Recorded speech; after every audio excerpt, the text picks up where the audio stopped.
So I don't believe a dang thing that Mr. Hoover states. Did Caitlin stay there at the Ritz too? Yeah, and I believe she did because I saw her at 6:30 the next morning coming down the hall, just going to the elevator. Right. I said good morning to her. Okay. You got anything else we can cover with that happened at the Ritz, Nick, that he told us about earlier?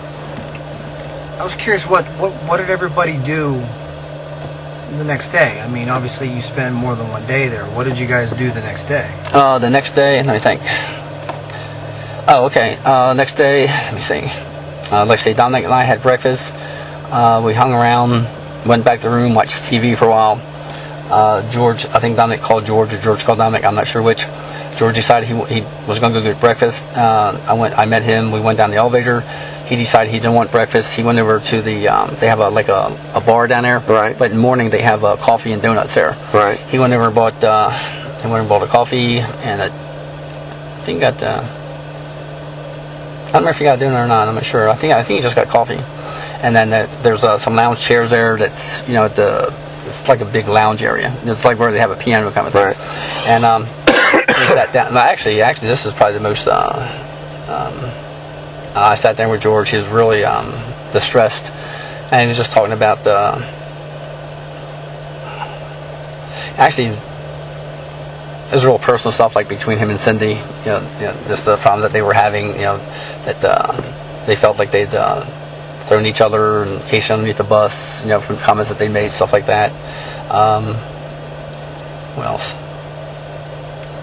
He had talked about he was so depressed, I think back in September, he had contemplating, and I don't know if I should be saying all this, but contemplating taking his own life at one time. Right. What else? Did they indicate to you what they thought about Casey and what happened to Caylee? They never mentioned her. Oh, well, that's not true. That's not true. They just said that and I'm trying to think when they said it. I just remember hearing them saying, I think it was in answer to somebody's question. I'm not sure. I don't know if it's Caitlin or it was Baez or what. They just said they still support her. Did they ever? At some point, you've been around them a while. Mm-hmm. What do they think happened to Caylee? What have they said they think happened to Caylee? The only thing I ever heard them say is that they support her. Okay. I've never heard them say anything about a babysitter. I've never heard them say anything about a kidnapping, nothing like that. They don't talk about stuff like that around me. And the truth is, up until this past weekend, I'd only been in the house once before, for like 2 or 3 minutes, where one time I'd taken the bread pudding in for George. Right. And like I said, I was in there for a few minutes because Cindy had never tasted bread pudding. She tasted it. She liked it. I left it for George. His birthday was the next day. My wife had made it for him. Didn't you just say that they were upset because they threw Casey under the bus?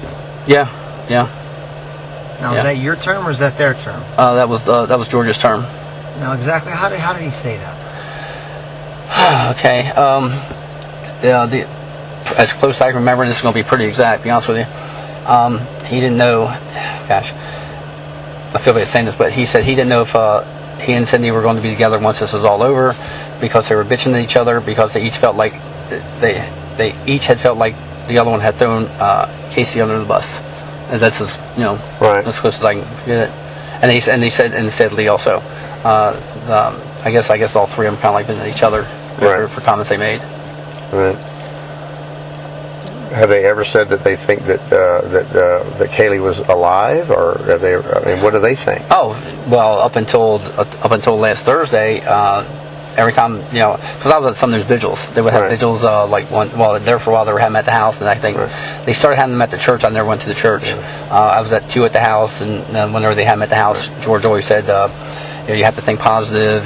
she's alive. This is all out of the Ritz, or? No. This was at the house before. You said. Right. Okay. You said if I had ever heard him say, that Caylee was alive, and the only time I ever heard him say that was when they were at the vigils. Okay. That was the only time I heard him say that. And this was out with other people around? Oh yeah. They would have. So you weren't around any private conversations they had prior to that? Oh no, sir. No, sir. But at the Ritz, did they indicate at the Ritz what they thought?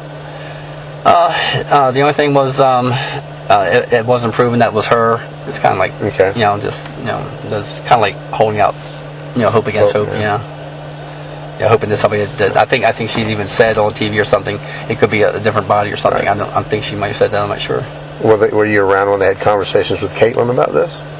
No, the only conversation that they had around Caitlin was there at dinner when I was there, Right, okay. and that was just what's good for dinner. Right. Caitlin obviously goes there a lot, and she had recommended the crab puffs for appetizer, okay. And she ordered the green tomato, like I say, the green tomatoes. I think they had something else too, but no, it was two. That's what it was. It was two things of the crab puffs and one thing of tomatoes. Everybody kind of split it up. Did you have any of the crab puffs? Oh yes, sir. Okay. I'm from Merlin. I got you. Yeah, okay. crab guy. Crab puffs make me feel better too. They make what? Crab puffs make me feel better too. What about the conversation took place between Caitlin and Mr. Baez?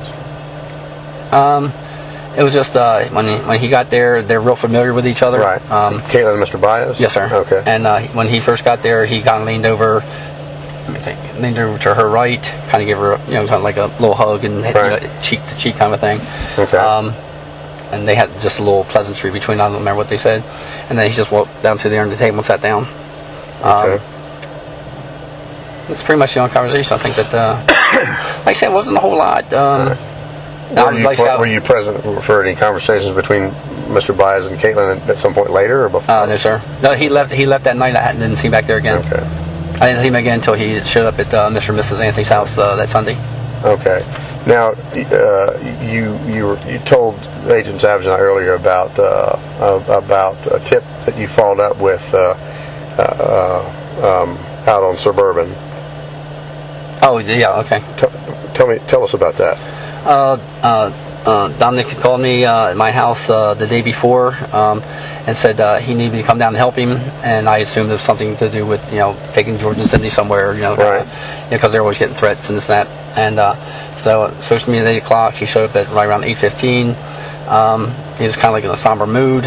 He told me he said he knew where he thought he knew where Caylee was. I said, fine, great, let's go get her. I'm thinking she's alive somewhere, somebody playing with you guys, right? And so then we drove down towards the Anthony, that neighborhood. Drove down to Suburban Drive.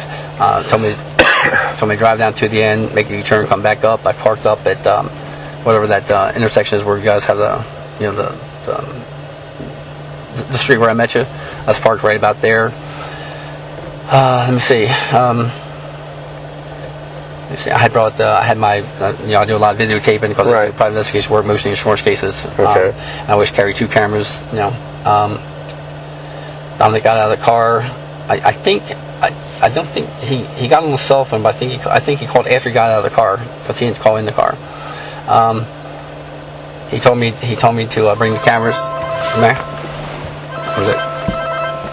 We'll hold on to that. We need to finish. Okay, that's fine. Here. Okay. Anything? So I took my one camera. Well, I took the camera and I ran a little bit of tape in the front and threw it out the back. I rewound it. I looked at the tape. It was all red. It was like the color was all off. Okay. So I put the camera down. I grabbed my other camera. It was in the back seat. I took that camera. By this time, Dominic had, let me think. I think he had walked across. Let's see. By the time I got my camera out, took it out of the case, and did all that. Okay. I think he had walked across the street and had started walking down the facing towards the school. He had started walking down the right-hand side, partly like there was no sidewalk there, but like in the grass area. Okay. Okay. And he didn't have the rod then.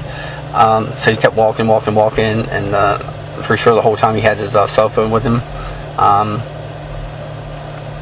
Who was he talking to? I don't know.